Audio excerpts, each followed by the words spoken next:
Et si je te disais qu'un simple jeu d'enfant pouvait déclencher quelque chose d'irrémédiable?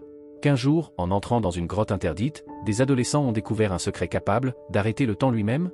Tout commence avec Jennifer, une adolescente discrète, marquée par un lourd passé.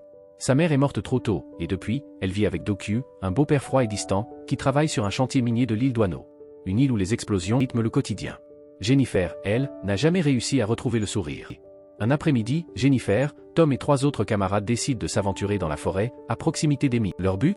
Voir de leurs propres yeux les explosions interdites. Mais à peine arrivé, l'un des garçons prend peur et rentre chez lui. Les 4 autres restent, impatients. Rien ne se passe? Déçus, ils s'enfoncent plus loin dans les bois. Et c'est là qu'ils tombent sur une ouverture minuscule, presque invisible. Un à un, ils entrent. Puis, au détour d'un passage, ils découvrent un bassin d'eau noire. Au fond, une lueur. Une sphère brillante, presque vivante. Jennifer pense immédiatement à une météorite. Tom, sans hésiter, plonge. Ses doigts effleurent la surface lisse de l'objet avant de le ramener hors de l'eau. À cet instant précis, la grotte s'illumine. Mais une fois dehors, la lumière s'éteint. Ce qu'ils tiennent entre leurs mains ressemble moins à une pierre qu'à un œuf.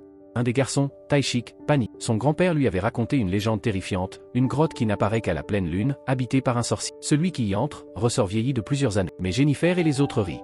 Eux, ils sont sortis jeunes, vivants, intacts. Soudain, Jennifer réalise qu'elle a perdu une barrette précieuse offerte par sa mère.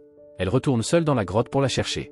Pendant ce temps, les autres, trop curieux, décident de briser le... Mais à l'intérieur, il n'y a rien. Quelques minutes plus tard, Tom retourne dans la grotte. Et ce qu'il voit glace son sang. Jennifer est figée, comme transformée en statue. Ses yeux ouverts, son corps rigide, suspendu hors du temps. Paniqué, Tom sort de la grotte et comprend que le monde entier s'est arrêté. Les oiseaux sont figés dans le ciel, les feuilles arrêtées en plein vent. Le temps, littéralement, n'avance plus. Mais l'histoire ne s'arrête pas là. Car ce que beaucoup ignorent, c'est que toute cette aventure avait commencé bien avant. Des années plus tôt, Jennifer avait déjà raconté ses visions à une pédopsychiatre. Devant une caméra, hésitante, elle avait confié ses obsessions pour les portails et les mondes parallèles. La docteure pensait à un traumatisme lié à la mort de sa mère. Mais et si, tout était vrai? Et si Jennifer avait perçu depuis longtemps une faille dans notre réalité? Les indices étaient là, les explosions nocturnes, les rumeurs d'expériences secrètes dans les mines, et cette mystérieuse grotte qui n'apparaissait qu'à certaines nuits. Avec le temps, Jennifer et Tom se rapprochaient, pas comme 2 camarades d'école ordinaires, mais comme 2 âmes perdues qui s'étaient trouvées. Ils partageaient des secrets que personne d'autre ne pouvait comprendre. Jennifer avait même inventé un langage codé, un mélange de signes, de symboles et de mots inventés. C'était leur arme contre le monde extérieur, un refuge invisible. Dans son journal, ils échangeaient des messages cryptés que personne ne pouvait lire sauf eux. Après les cours, ils exploraient ensemble les ruelles abandonnées, persuadés d'y croiser des esprits. Et un jour, Tom la conduisit dans une vieille cabane en bois au milieu de la forêt. Ils passèrent des heures à sculpter des formes étranges dans la cire, à rire, à se taquiner. Ce soir-là, sans même s'en rendre compte, Jennifer bascula. Son cœur s'emballa. Elle se pencha, l'embrassa timidement, et Tom, pris de court, devint écarlate. Ce fut leur premier instant d'amour, mais ce bonheur fragile allait se briser. Un après-midi, comme au tout début de leur aventure, Jennifer accompagna Tom et les autres garçons dans la forêt. Lorsqu'elle retourna chercher sa barrette dans la mystérieuse grotte, elle fit une découverte glaçante. L'œuf brillant reposait de nouveau sous l'eau, intact, mais à son retour, ses amis avaient disparu. À leur place, un œuf brisé. La nuit tomba, et Jennifer erra seule dans la forêt. Le lendemain, des battues furent organisées. Le détective Ahan, chargé de l'enquête, retrouva Jennifer inconsciente, mais vivante. Hospitalisée, elle raconta tout, la grotte, l'œuf, la lumière. Personne ne la... Pire encore, lorsqu'elle guida la police sur les lieux, la grotte avait disparu. Peu après, la mère rejeta le corps d'un des garçons, Book, enterré à la hâte sur une plage à 20 km. L'autopsie confirma une crise d'asthme. Mais quelqu'un l'avait enseveli. Pour la police, une évidence, les enfants avaient été enlevés. Pourtant, les 2 autres restaient introuvables. Jennifer, privée de Tom, sombra à nouveau dans sa solitude.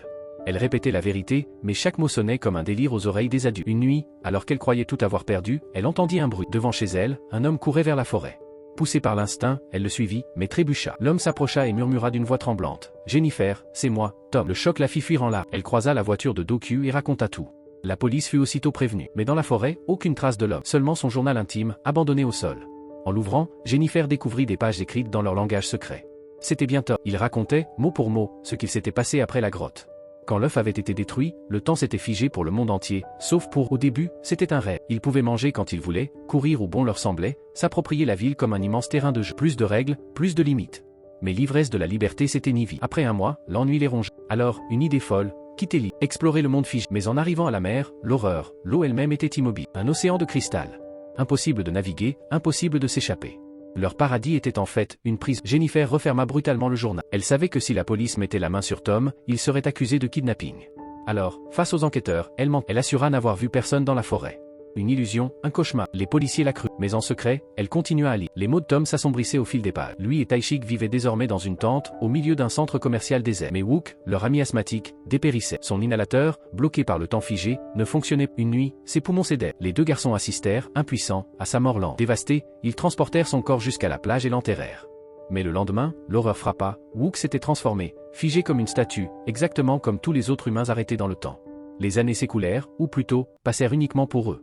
5 longues années durant lesquelles le monde entier resta immobile, figé dans un éternel instant. Tom et Taishik, devenus de jeunes adultes dans un univers de statues, attendaient le miracle, que le temps reprenne enfin son cours. Tom s'accrochait à une conviction absurde mais vitale. À 20 ans, tout redeviendrait normal. Mais rien. Les mois passaient, les saisons restaient figées.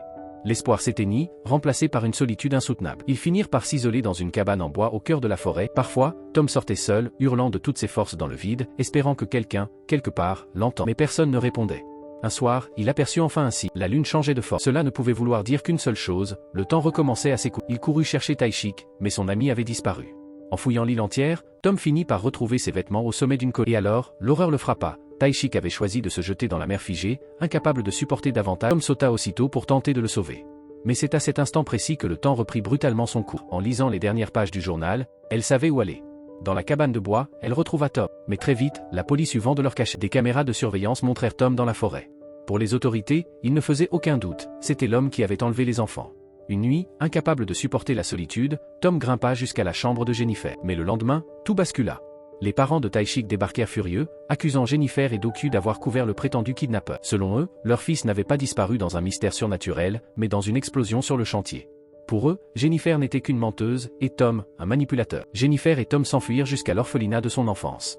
Là, elle raconta tout à la directrice, la seule figure maternelle que Tom avait jamais eue. Mais même face à elle, la vérité semblait trop incroyable. Était-il vraiment ce garçon qu'elle avait connu?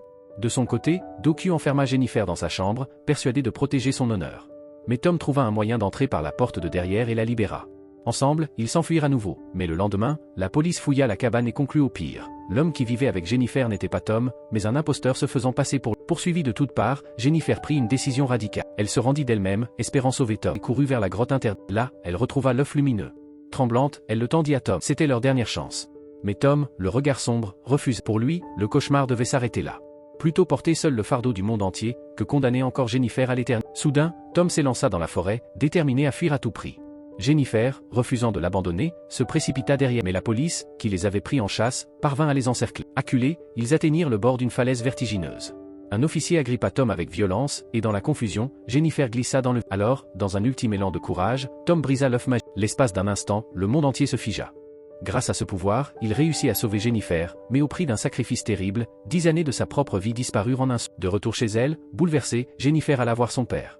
Les larmes aux yeux, elle lui demanda pardon et peu après, le détective en l'interrogeait. Il voulait savoir comment elle avait survécu à une chute qui semblait fatale. Jennifer resta silencieuse, refusant de trahir le secret de Tom.